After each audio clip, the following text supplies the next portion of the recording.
Quentin, I want to come to you here. Sure. What would you grade Wingfield's performance in these first 3 games of the season, from like a school grade, from A to F?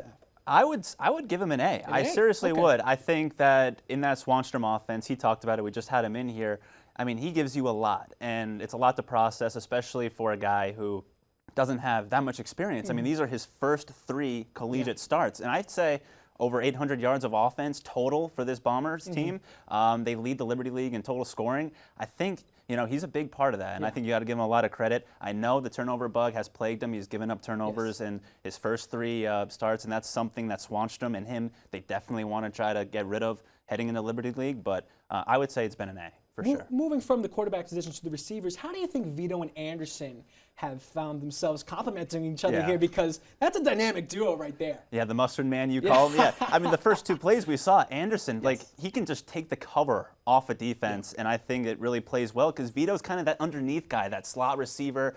I mean, he'll get a lot of receptions, but Anderson, I mean, he's just a guy who can, I mean, the defense needs that extra safety over the top, and if they choose to double Anderson, I mean, you leave Vito one-on-one with an inside corner, I mean, Vito's going to win that 10 times out of 10.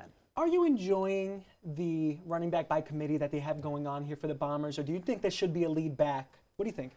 So traditionally, Swanstrom loves to go with kind of that running back by committee. Like in his offenses, he doesn't really like to go with that one guy. And if you have talent like the Bombers do, I mean, we saw Leonard Osborne, we saw Hines. I mean, there's a lot of guys that they can go with, and they complement each other too. So I think I am enjoying the running back by committee, and I think he's going to stay with it going forward.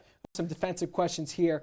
What has been the key to this team getting so many interceptions, fumbles, takeaways? What has been the key to it? I think it starts in the trenches. I mean, you got the defensive line. They're pressuring the quarterback. They're forcing those turnovers, the fumbles. And when they're not getting to the quarterback, they're forcing the pressure on the quarterback to get it out as quickly or maybe quicker than he thought. And it's forcing a lot of turnovers. The secondary, the Bombers, I think they have 8 interceptions in 3 games. That's tied for first in the Liberty League. That's a lot of interceptions and a lot of turnovers. And I think you got to give credit to the defensive line, Antonio Valli, Ed Longest. They've been doing a fantastic job.